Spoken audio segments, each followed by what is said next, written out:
Railroad tankers carrying ethanol and oil. What happens if there is a derailment and fire? We ship cars 99.998% of the time with no issues. There is a chance when it does go to ground, we have an issue. That's why we're out here training first responders. On a 5-degree morning, because it's not available everywhere. Firefighters are training at the Illinois Fire Service Institute at the University of Illinois to handle railroad tanker fires. There's actual some physics and technique and everything that needs to go with this. Freight train derailments are statistically infrequent, but when they occur, they can push volunteer and full-time fire departments into action, fighting a type of fire they may rarely, if ever, see. Because it's not just sitting in a farm field where you got miles to the next intersection. They actually do go through populated areas. Union Pacific and Norfolk Southern assist in the training. This is like an intro to what to do in case of an emergency, in case of a rail incident. Chris Birch is a Norfolk Southern hazmat compliance officer. He assists with the training of firefighters in handling tanker fires. Because we can't be at every single call within minutes. It may take us hours.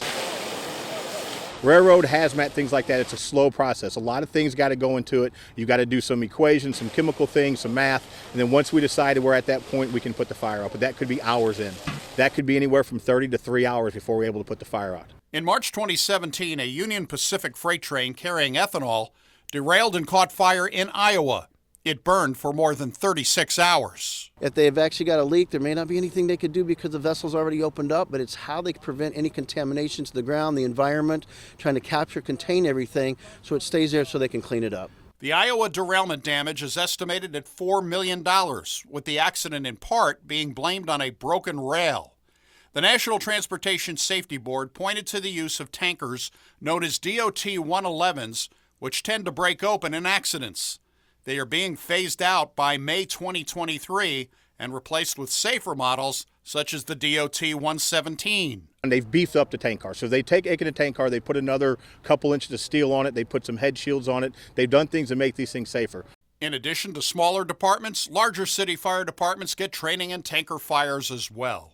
That includes Decatur, where a 1974 Norfolk and Western rail yard explosion and fire killed 7, injuring more than 100. We just went through a week-long class with all the shifts in Decatur in their fire station, did a railroading 101. We're going to send a few of their guys to our class in Pueblo this year in 2019, and we're going to continue training with Decatur as well. Fighting rail tanker fires is more than just dumping water onto it. How we keep the vessel cool enough so it doesn't want to change in the metal and shift and maybe potentially open up.